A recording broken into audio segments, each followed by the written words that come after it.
Hey there, Paul here from YouTube channel Older is Optional.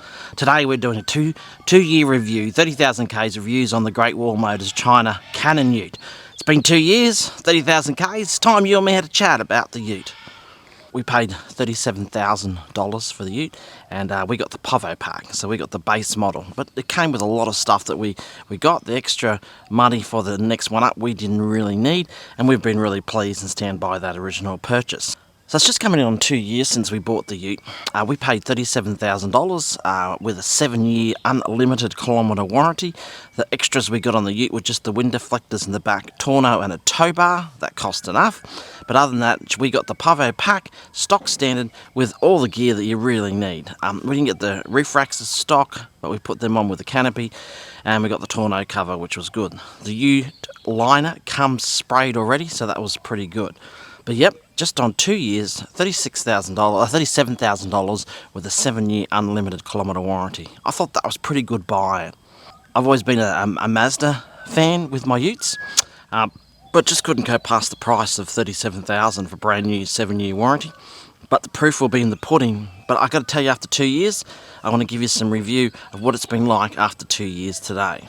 So as I said, when we purchased the vehicle, we got a 7-year unlimited kilometre warranty, which is one of the best warranties going around. Now that is an unbelievable warranty. I think you'd have to agree.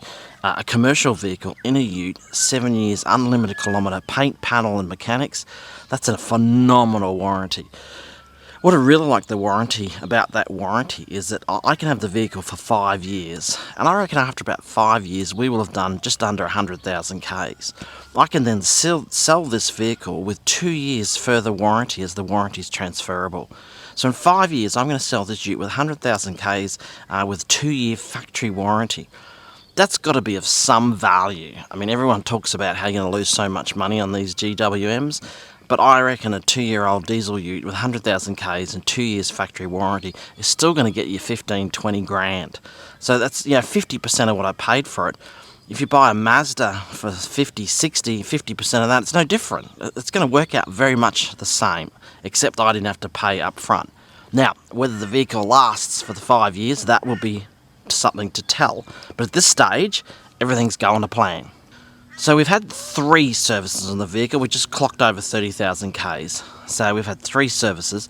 Each one of those services has been a fixed price at $360. Not $1 more, not $1 less.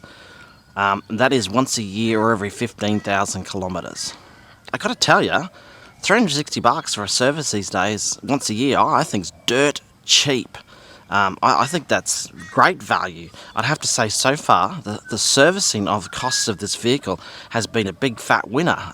You can't deny $360 isn't too bad. The only problem with the servicing is the dealer here in Mackay. We've got to book in about 3 to 5 weeks in advance to get a service. I've never had to do that in my life. Normally you ring, get it straight in.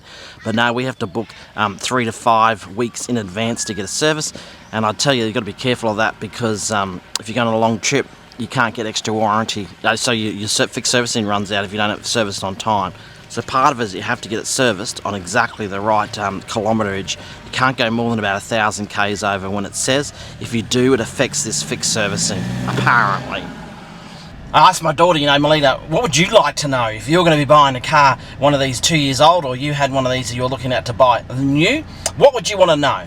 And she said, Dad, I'd want to know about the tyres, because she just put tyres on her car, and the poor thing, it cost her $1,000. Life is different in the real world, isn't it? So she wanted to know about tyres. So I had a look at the 4 tyres. We've done just on 30,000 Ks, 2 years, and I reckon the tyres are around about 50% worn. Which isn't too bad. They seem to be wearing quite well. I rotate them, but 50%, 2 years is pretty good, I reckon. Now, we're easy on our tyres. We don't use them conversely, so we're a good, Leon and I as drivers are pretty good with our tyres. But we reckon after 2 years, we've done about 50% wear and tear on our tyres, and they've got about maybe another 20,000 Ks in them, I guess, to do it safely. We're looking forward to that. Next time I want to put some mud tyres on it, a bit different to the Stando. But for the moment, we're cranking along on original tyres, and we've still got a fair way to go.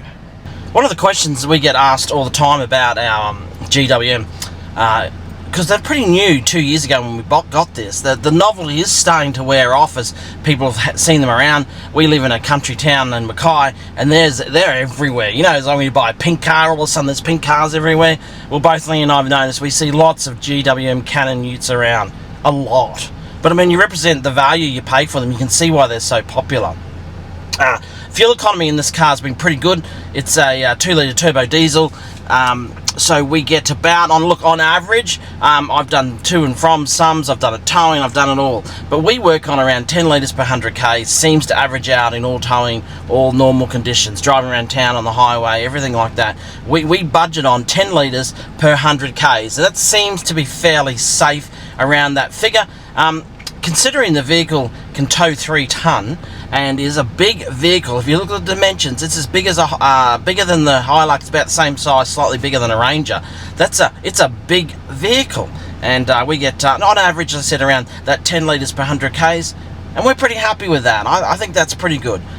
If you've got one of these, would you please put in the comments? I'd love to know what sort of fuel economy are you getting on an average, not at 60 kilometres an hour down the Toowoomba range. I mean, out on the highway, in town. What is your average fuel economy figures are you getting around your Cannon Ute?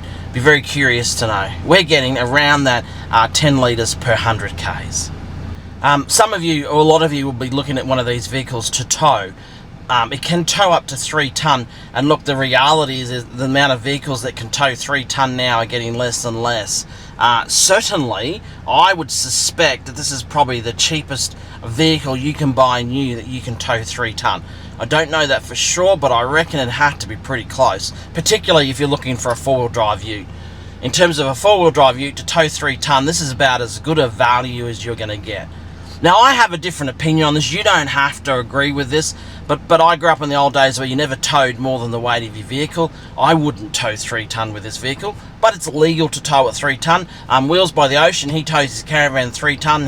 He does quite well out of it. I would point out that he's a mechanic and a pretty capable driver. If you're new to caravanning, I wouldn't be towing 3 tonne with a DUALCAB Ute, just me. But this can do it. Now, we tow a boat, a fishing boat, about 1,800 kilos, loading up to about 2 tonne, and it tows it very, very well. I've had plenty of ski boats in my lifetime, done lots of towing. This tows it pretty good. In fact, I'd say it tows it excellent. Does the motor have enough power to tow the 2 tonne? Yeah, it does. I wouldn't say, I wouldn't argue with a little bit more, but it's okay. It does the job adequately. You can still pass vehicles. What probably saves it for towing is this 8-speed gearbox. Sensational 8-speed gearbox with your paddle gears. That really makes a big difference for towing and allows you to really wring the most out of the motor. But nevertheless, it will tow, and it does tow really well. We towed that 2 tonne boat from Mackay to King Ash Bay up in the Northern Territory in the Gulf, 4,000 k's return trip, and I was very pleased with how it towed the boat in that area. It was okay on fuel, up around that 15-16 litres per 100 k's, but to do that we were not hanging around. We were on the speed limit the whole way, and a lot of 110 and then unlimited into the Northern Territory. That's not true, sorry. 130 in the Northern Territory. It was just a bit too fast towing the boat. We set it about 110, 115, and it coped okay. A couple of concerns that I've found in 2 years around towing. Number one is the lane assist. The lane assist while you're towing, oh gosh, I would almost, in my opinion, you don't have to agree, venture to tell you that I think it's almost dangerous to tow with the lane assist on. It's I don't like it. Normal driving without the boat on, it's okay. I often will turn it off. Leanne leaves it on. It's good. I mean, it does its job. It keeps you in the lane. But when you're towing, as your back wheels are a little bit wide in the car, if they go across, it tries to straighten you up, and it's not much fun. So I always turn off the towing assist, which is really easy to do on the computer, on the screen. So I turn off the towing assist whenever I'm towing. The second little complaint that I have for towing is that the cruise control just doesn't cope. Now, I know what everyone's going to say. Put it in sports mode. I've put it in sports mode, and towing, if you're doing up around that 110 to 120, which is legal in the Northern Territory, thank you for your comments, the cruise control just doesn't cope. You can use the paddles in sports gear and it'll kind of cope, but overall it just gets annoying. So I found two things when you're towing. The cruise control struggles a little bit, and the lane assist drives me nuts. But outside of that, towing, look, it goes great. I've been very impressed. I mean, those concerns are a little bit silly, aren't they, really? To be fair, they're a little bit picky, but that's the only concerns I have with towing. What do you tow with yours? How much are you towing, and how's it going? Do you tow the 3 tonne? I'm very curious to know if there's anyone out there towing the 3 tonne. Part of this review today, I'm really looking to find out just as much information as I'm giving, because I'm just a little bit curious. But we tow 2 tonne. What do you tow? How far are you towing? What sort of fuel economy are you going? And how do you find the lane assist towing your caravan? Let us know in the comments. I would really appreciate it. Thank you. Let's talk DPF Burns for a moment. On all the Facebook groups and everyone, that's the biggest talking point, is the DPF Burns. I've got to tell you, for the first couple of months, they were a right royal pain in the arse. It did take a little bit to understand how it works. But the reality is, once you get used to it, it's not too bad. And I'd rather have DPF than add blue. And the reality is, it's one or the other. You're either going to have DPF Burns or you're going to have add blue. The one thing that the GWM does do, it does tell you when it's doing it. Most cars don't tell you, they just do it. So the DPF seems to come in whenever it realises, now this would be a good time to do it. So if you're on a long trip, say you do 1,000 Ks, my experience has been, yours might be different, but my experience is that it does a DPF burn about every tank of petrol on a long trip. If you work on a DPF burn every tank of fuel, you're probably somewhere near where it needs to be. I do believe that depending on the type of fuel you put in, the quality of fuel can have an inference or a variance in how often you do a DPF burn. DPF burns aren't too bad once you get used to them and you understand it. The reality is, when it does a DPF burn, it really doesn't make any difference. All it does is it tells you on the screen that it's doing one. But if you keep driving without letting it finish the DPF burn, after about 3 goes, it goes into limp mode and you have to do a manual one. That is a pain in the ass. That sucks. It's nothing worse than at a friend's house in the afternoon and you've got your hot turbo diesel on a stinking hot day, revving its guts off at 2,000 revs out the front of the house as it does a DPF burn. But if you can get used to the DPF burn happening in your trips and to some extent revolve around that, it's not too bad. You do get used to it. As I said, I'd rather the DPF than the AdBlue. I would say to you that after 2 years, I can't believe there's not a better way. My opinion, I just can't believe there's not a better way than the way they do it. I'm sure there is, but it's got to be a better way, because when it goes into limp mode, it's a painful, really painful. If anyone's from GDM is watching, if you can fix that, it gives you 3 goes and it's into limp mode, so you hardly even get a chance to drive it. Turn it off, get a cream bun from the shop, get a Coke, put some petrol in, before you know it, you're in limp mode. The limp mode sucks. You can override the limp mode by just driving with your paddles, and that will override it. But it's a pain. But you do get used to it, and you do learn how to handle it over a period of time. For Leanne and I, over 2 years, we've kind of got used to how to handle the DPF burns into the cycle of running the vehicle. It is what it is. Look, after 2 years, as we look at the drive and the build quality of the car, it's holding up quite well. I did have some reservations with the Chinese Ute, how it was going to hold up in terms of its quality.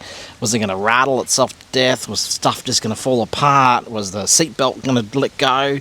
You know, anything that could happen in what you would perceive to be a cheaper vehicle from China.